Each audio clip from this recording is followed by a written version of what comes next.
What's up, everybody, and welcome to ITG Daily, the show that brings you the hottest in gaming news. I'm Drew Mosley. You can find me on Twitter at ArtisticGamer28, and that is the one, the only Scott Savage at Savage over on the worlds of Twitter. Scott, it's Friday already, dude. Yeah, everything's been a blur. All this E3 stuff is just, man. The week just kept rolling. Now we're already done. I can't believe it. It just absolutely flew by. What are you gaming this weekend? Oh, I still have to clean up Control. I beat that game twice now. I think. Uh, still It going. might just hit me with the credits a third time though, and then I'm out. Nice. So yeah, almost there then, eh? Man, I finished up Red Dead 2 the other day. I'm now on to the epilogue. So, 220 hours later, almost done the game. Yeah, I wonder if the epilogue is also a dozen hours, but Oh man, yeah, I think there's two epilogues, not even just one. There's two of them. Like it's just, yeah, I'm gonna get there, man. I'm gonna get there. I look forward to it though. But this is ITG Daily. Today's show involves Cyberpunk is back. Kind of. Twitch hits new records, and Nintendo was the most seen E3 conference this year. Don't forget, you can always join us live over on twitch.tv/theofficialITG, YouTube, but if you can't hang out with us live, it's no big deal. Hit us up later, insidethegame.ca, podcast services, and TV networks around the globe. Scott, let's kick it off, buddy. Let's get into some Cyberpunk 2077 returns to PlayStation Store after being pulled last year. Crazy. Shortly after the game's launch, Cyberpunk 2077 was pulled from the PlayStation Store back on December 17th. The reason for the pull was the quality of the open world RPG was incredibly low compared to the PC version of the game on last-gen consoles, namely the Xbox One and PlayStation 4. Cyberpunk 2077 was near unplayable for many. Dude, one crash after another crash after another crash. Even us playing on the Series X had so many issues, Scott. Yeah, this is to say it was broken and unplayable for some. That is the small percentage of people that had it. Everybody, it seems, widespread had issues if it did run. Yeah, so that was unfortunate, and it just did not stand on its own. And PlayStation had to act. I don't think they've ever done that before. No, that was the first. Actually, that was a record first for happening on the PlayStation Store. Like no one has ever had the deficit of being removed from the platform. Like that is just unheard of, man. So the fact that it was that bad over in the world of PlayStation that they decided, you know what, we're not doing this, which I think is the right move. Why sell something that, well, in the end, dude, when the game launched, they had something like 30,000 credits go back out because people refunded the game. Yeah, it was a tide that happened very soon into its life. Absolutely. There's a lot of people making that decision right away, and the writing was on the wall, kind of. Yeah, it's seen Cyberpunk has now seen numerous patches, and there's a lot of changes and improvements to glitches, graphics, and response times, and character interaction. So, well, it's coming back in the world of PlayStation, so look for that. Now, if you are curious about getting into it, Scott, I will not go back to this game. No, I think a lot of people who jumped in and really tested it, even though it had issues, most of them I think have been turned off of the idea entirely now. Well, which is unfortunate. I mean, that's the definition of a missed launch right there. Oh, it's such a heartbreak too, because everybody. You think of The Witcher 3, and it just put CD Projekt Red at a whole other pedigree, right? Like, they became one of the most well-known and beloved publishers, developers in the world, and then you get into the world of Cyberpunk, and it just decimated what CD Projekt Red was all about, and people were just heartbroken, Scott. Yeah, no, it really is just bad news for everybody involved. It just hurts all around, and that company... It'll take them a decade to recover from that PR nightmare. Right, and that's the sad part about it all is the mind share now that CD Projekt Red lives by. Their next game that comes out, oh, well, do you remember Cyberpunk? Like who does? You know what I mean? Like that's what's going on. And now, what does the future look like for the multiplayer side of things too? Because they postponed that because of the fiasco that Cyberpunk became. So what's now the future of the multiplayer side of the thing? What's the component look like? When are we going to see that? And how well do you think that'll run, Scott? Yeah, I'm still hopeful that somebody will put something together there, but it could just end up like Anthem. Yeah. That Oh one, man. that one hurts too. Yeah, that one still stings, dude. I love that game. And yeah, either way, let's get into something else that we do love too. Is It Takes Two has sold 2 million copies, posted over on the world of Twitter. They took to the Twitter feeds to say, "We're simply amazed by the passion you wonderful people have shown our game, and we couldn't be happier seeing so many fans of co-op out there." Dude, we're big fans of co-op, and the fact that this is couch co-op, which honestly seems like a dying genre, is nice to have this in the mix. And if you haven't played It Takes Two, you are missing out. Yeah, that seems to be the co-op game. Absolutely made for the ground up for it. And I like that this is an acknowledgement. Co-op, I've been saying for a long time, couch co-op is still important. There's a lot of people out there. You just don't see them complain on the usual topics, but they are out there, I can assure. No, for sure. Scott and sorry, not Scott. Steve and Nate reviewed this one over at InsideTheGame.ca, so you can check out their review. They love the game, man. Crystal and I got it started. We're partway through the game. It's one of those I got pulled away for other reviews, so it's something I need to get back to absolutely to finish up. Because man, what a great time. Scott, have you played it yet? No, I have not. I've seen lots of gameplay, but yeah. I'm still waiting on that one. Judging or dealing with the backlog of games that I've acquired. Yeah, the never-ending list.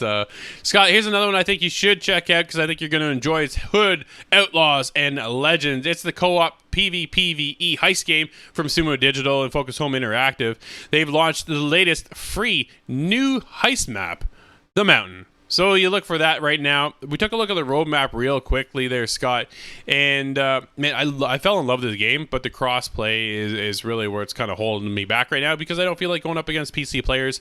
We have won against PC players, but you do need a good communicative team. Like, we'll be on there with me, Adam, Corey, and Nate sometimes. And, dude, the game is so much fun. It is so cool. It's a nice little spin on some of this PvPvE concepts that are out there, and it's Robin Hood. Yeah, no, that one seems really cool. And you've been suggesting that one to me, so I'm curious to get into that because it seems like it's got a unique spot in the environment now, and you don't see PvPvE done very often. I think back to Titanfall, but sure, that's going back too far now. Ah, man, Titanfall was still good though, wasn't it? Oh, it really was. Yeah, it was fantastic. I'm waiting on the Battle Pass to come out, and then the new update in July, they stated. No date officially given, just sometime in July, is when they add in a new game mode. And that's also what I'm really looking forward to because it's a PvE mode where you can go in and stealth around, where the AI has been ramped up in difficulty because you need to play the entire thing stealthy with your co-op friends. Dude, I'm so in for this, and all your progression is supposed to work and carry over and move you forward and stuff. I can't wait. No, that's cool. It's good to see it growing too. It's not just beholden to the first kind of game mode that came out. Yeah, no, without a doubt, right? What else is back too, Scott, is the Xbox Design Lab is back. At Xbox, we got this over at the Xbox Newswire, so you wanted to get more information, you definitely go there. But we'll get you caught up here. At Xbox, we believe that providing our fans and their choice and opportunities to express themselves is a core part of our mission. Empowering players to more closely connect with their gaming experiences, express their personalities and individualism, and put their own unique stamp on the Xbox identity. Scott, do you ever jump in and create your own Xbox controller yet? No, not officially. Back in the 360 era, I had friends that had taken apart controllers and painted them and done their own unique kind of stuff. Sure. And I had one of those, but it wasn't quite the same. Somebody's garage work was impressive, but nowhere near what this company is capable of. Yeah, no, for sure. I've thought about doing that myself. I just haven't. Man, it's a lot of time if I want to make it look good. So you could put some good quality stuff on there, though. I believe. Well, thank you, but it's I just lack of time, man. It's really what it comes down to, right? It would have been really cool to do. I've always wanted to do an Assassin's Creed controller, so maybe one day I will do that for myself. But we'll see what happens. It's just time consuming. But yeah, if you're looking to customize your Xbox controller, Xbox Design Labs is back. And this is for the new Xbox Series X and S controller. Nothing yet when it comes to the Elite controller, Scott. Oh, interesting there, because that's just such a high profile item that you'd think they would have something specific for that, but you would think, right? But it is a high-end controller, so maybe they think the price tag's already enough. So we'll see. That's possible. Yeah. Scott, let's get into the world of Twitch, because they're breaking more records again. Twitch, man, 2.2 billion hours watched in May. It's another record. Resident Evil Village debuted in the top 10. Actually, where am I? Yeah, let's do this. Let's do that. All right. Yeah. Let's get back into this, Scott, because Resident Evil Village debuted in the top 10 categories based on hours watched, according to Stream Elements and Rainmaker GG reports. For the fourth time this year, Twitch has set a new viewership record, according to Stream Elements' monthly data report put together with analytics partner Rainmaker. In May, Twitch users watched a cumulative 2.2 billion hours on the service, up 37% year over year, and just slightly above April's 2.2 billion as well. So I don't know if they say slightly. 2.2 and 2.2 sounds pretty familiar or similar to me, but maybe it's just like 2.2 900. Like, I have no idea, right? But it's up there a little bit. While Facebook Gaming didn't set records, it's still topped 400 million hours watched, which grew 23% year over year. Scott, those are massive numbers, man. Yeah, that's a huge amount of time. I was curious. I converted 2.2 billion hours into days, and that is a number that I'm not quite sure how to speak. I think it is like 91 billion day, but that doesn't make sense. No. Still, it's a huge amount of time. 2.2 billion hours, man. That is a ton of things happening. And you got to think, well, this is May, right? So it's not even June. That doesn't even account for E3, which we're going to be talking about here shortly once again. But at the top of the ranks, Scott, I want to break down the ranks. I think this was interesting to take a look at hours watched per category.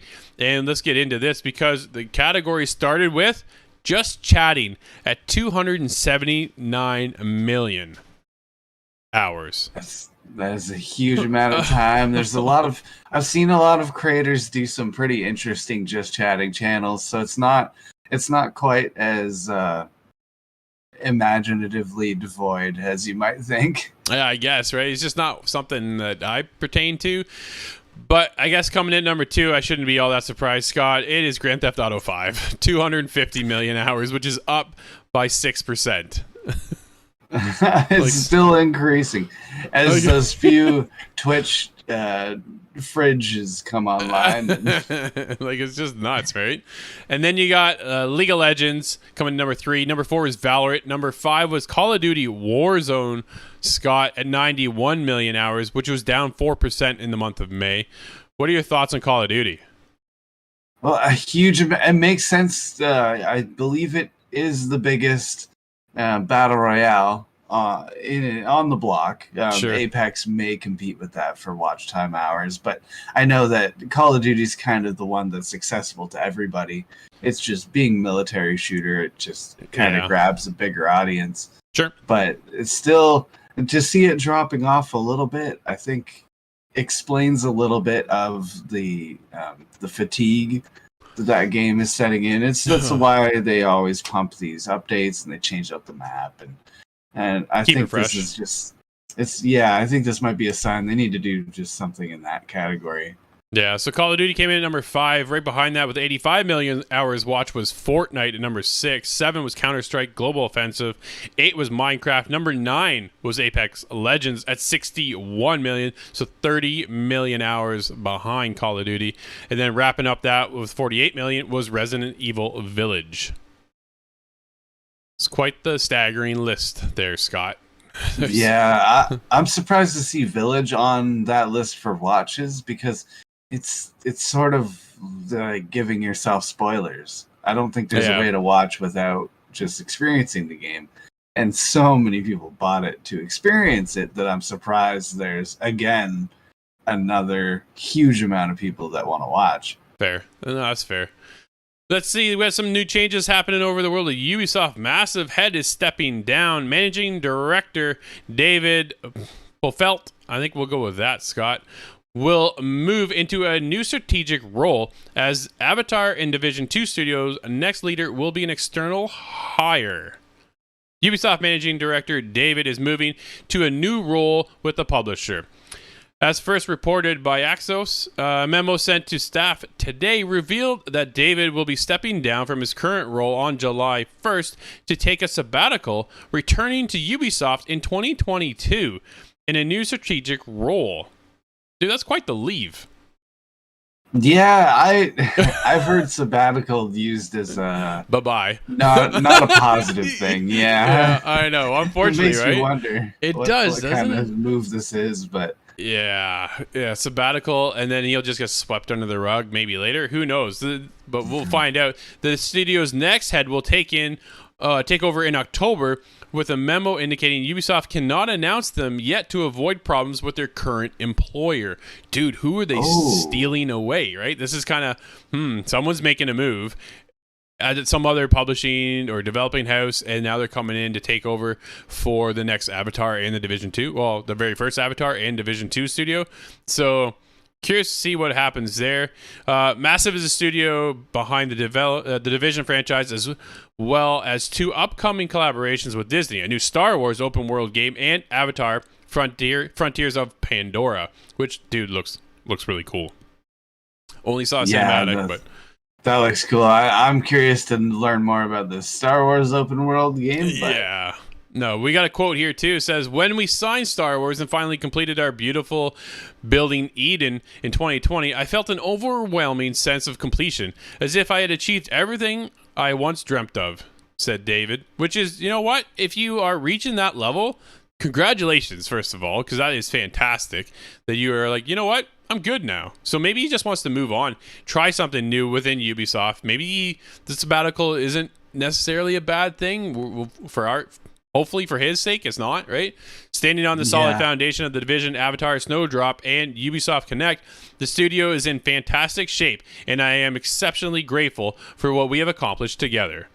So it sounds like good terms so far, Scott, but I think the future will let us know further.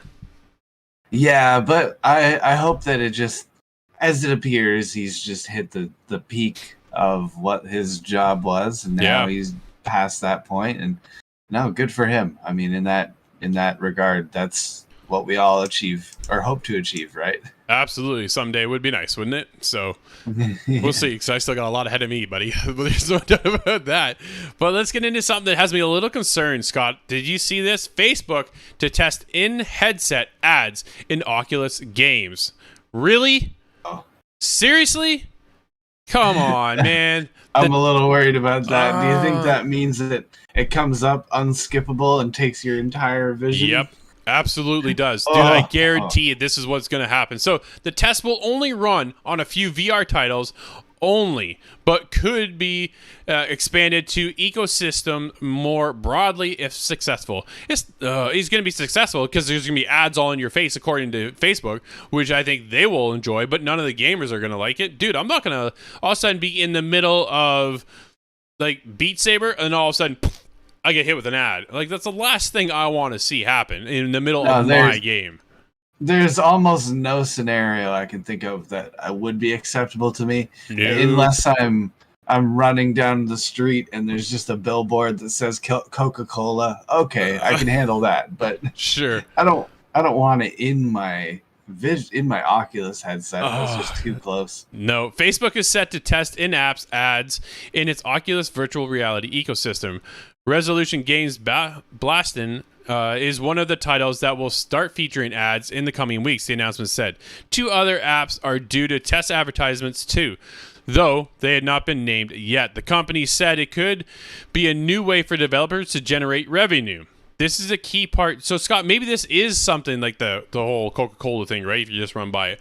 This is a key part of ensuring we're creating a self-sustaining platform that can support a variety of business models that unlock new types of content and audiences, the announcement read. Scott, it still doesn't sound like a good thing, man. Like, how many times have we seen Coca-Cola come up in like other games? You're like, really? Or I remember, you know what it was? I watched, it was a trailer for Transformers, and you saw those ads come up. Like, they were just billboards, right? And I think we've seen them too in like Call of Duty, maybe. So things like that, maybe. So it's just subtle, right? It's there, but it's not right in your face. What I'm envisioning though, coming out of Oculus, is that just before Beat Saber starts, Coca-Cola ad comes right across your eyes. And no, Buy sunlight now. Exactly. Yeah. No, I think my favorite kind of use of ambient advertisement. I forget which title it was. It was one of the Grand Theft Autos, and on a billboard next to some parking garage that I was on, it just this giant billboard, "Vote Obama." Oh, wow! That was my favorite one I've seen so far. But nice. Yeah, I don't want that intrusive ads. That's what ruined YouTube, man. Absolutely. How many times do you pull up a YouTube video now and get hit twice? I'm like, come on, like I just want to watch your ad. At this point, I just want to watch the smaller ones because they don't have ads. Like, you know what I mean? I'll just go to a smaller channel so I don't have to worry about watching all your dumb ads. Northern Nerdcast joins us up over at twitch.tv/theofficial ITG and says, I'll put down the VR, never touch it again if they do that. I'm like, dude, I'm not that far off.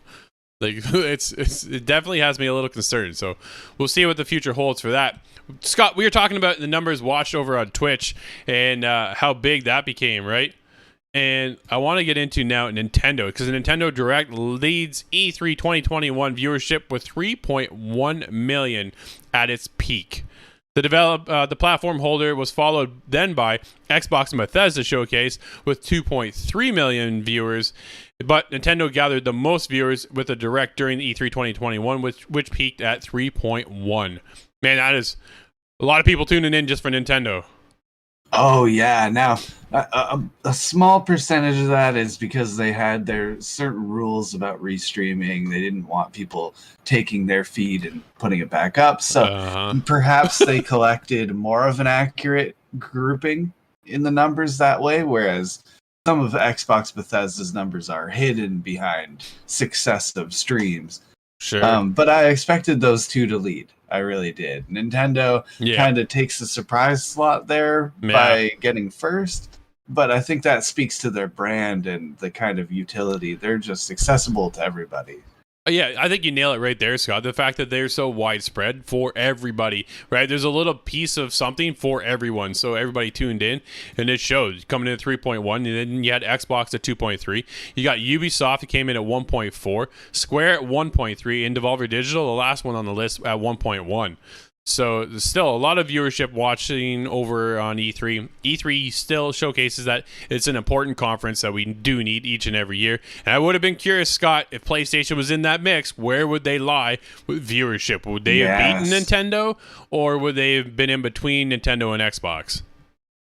Yeah, it's hard to say. It's really hard to picture because we don't know what they would have announced. We didn't get an announcement of any kind. No, we certainly did not. Scott, let's dude, we're gonna wrap up the show. It's already at that time. Everybody, I want to say thank you for hanging out with us. It's Friday, which means we're about to head into the weekend. This has been ITG Daily, the show that brings you the hottest in gaming news. Don't forget, you can follow me over on Twitter at ArtisticGamer28. You can find Scott over at Savage. Everybody, if you can't join us live over on twitch.tv/theofficialitg or on YouTube, it's no big deal. Hit us up later on InsideTheGame.ca, podcast services, and TV streaming networks around the globe. Until next week, everybody, have a great weekend, and we'll see you inside the game.